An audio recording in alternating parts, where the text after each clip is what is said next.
Jo të gjitha punët e pista bëhen në zyrat e shtetit.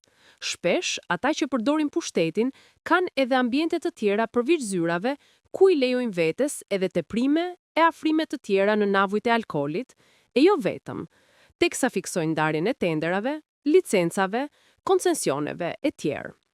Në këtë formë duket se ka funksionuar edhe rrethi ngushtë i njerëzve të Belinda Ballukut.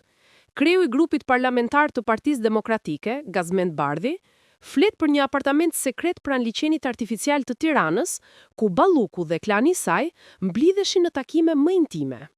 Bardhi ka publikuar edhe një foto selfie të bërë nga Evis Berberi, ish kreu i ARSH që fundosi Belinda Ballukun dhe gjithë grupin e drejtorëve të saj. Me gotën e verës në dorë, shihet në foto edhe vetë Belinda Balluku, Ceno Klosi dhe disa nga bashkëpunëtorët e saj të ngushtë.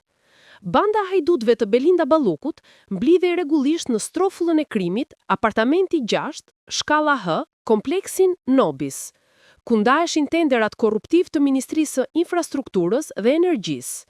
Banda 2B funksiononte tamam si një grup i strukturuar kriminal për vjedhjen masive të parave të shqiptarëve me tendera qindra milion euro të paracaktuar për të shpërblyer klientët e tyre dhe përfituar përqindjet korruptive.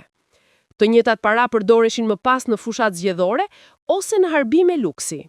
Një pjesë e bandës 2B tashmë ndodhet në burg, ndërsa shumë shpejt pritet i bashkohet edhe pjesa tjetër. Shkruan Gazmend Bardhi në Facebook.